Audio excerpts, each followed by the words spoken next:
ரேகா கூட junior artist தான் நடிச்சவங்க எல்லாருமே விசாரிக்கிறாங்க. அவங்களுக்கு எதுவும் பெருசா தெரியல. ரேகாவோட போட்டோ பார்த்தவொன்னே அந்த பிசினஸ் மேனும் பதறி போயிடுறாரு. இறந்தவர் கூட கடைசியா ஒருத்தர் வந்து போன்ல பேசியிருப்பாரு. அவரையும் ஒரு பக்கம் தேடிக்கிட்டு இருக்காங்க.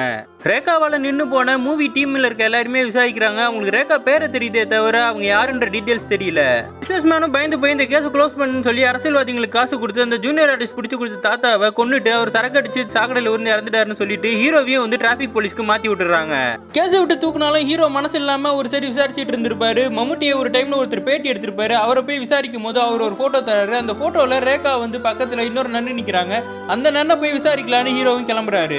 இவங்க நன்னா இருக்க சர்ச்சுக்கு பக்கத்துல தான் ஷூட்டிங் நடந்துகிட்டு இருந்திருக்கும். இந்த பொண்ணு ட்ரெஸ் கிழிஞ்சிருச்சுன்னு வந்திருந்திருப்பா. இவங்களும் ட்ரெஸ்ஸை கொடுத்துட்டு எனக்கு மம்முட்டி கூட போட்டோ எடுத்து தெரியான்னு ஹெல்ப் கேட்டிருப்பாங்க. இவங்களும் வந்துட்டு இருந்திருப்பா. அப்ப இவங்க ரெண்டு பேரும் ஒன்னா போனப்போ தான் அந்த பேட்டியாளர் மம்முட்டியை போட்டோ எடுக்கும் போது இவங்க ரெண்டு பேர் பக்கத்துல இருந்திருப்பாங்க. அந்த போட்டோவை தான் பார்த்து ஹீரோவும் வந்திருப்பாரு. அன்னைக்கு நைட்டு ஷூட்டிங் எல்லாம் முடிஞ்ச உடனே மழை ரொம்ப அதிகமா பெய்யுதுன்னு சொல்லி இந்த நன்னு என்ன பண்ணிருப்பாங்கன்னா ரேகாவை என்னோட சர்ச்சிலே வந்து தூங்குன்னு சொல்லி கூட கூட்டு போய் சாப்பாடெல்லாம் கொடுத்து ஒரு ரூம் கொடுத்தும் தூங்க வச்சிருப்பாங்க.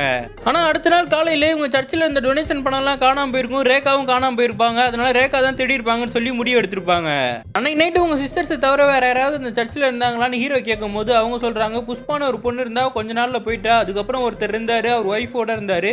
அவங்க ரெண்டு பேரும் இறந்துட்டாங்க. அவங்க பையன் மட்டும் இப்ப வெளியூர்ல இருக்கான ஒரு கான்டாக்ட் டீடைலையும் கொடுக்குறாங்க. அதுக்கப்புறம் அந்த நன் சொல்றாங்க அவர் ரேகான்னு எனக்கு தெரியும். ஆனா இன்னைக்கு வரைக்கும் அவ யாரு, அவனோட பேக்ரவுண்ட் என்னன்னு எனக்கு தெரியலன்னு சொல்லி அவங்க ரொம்ப ஃபீல் பண்றாங்க.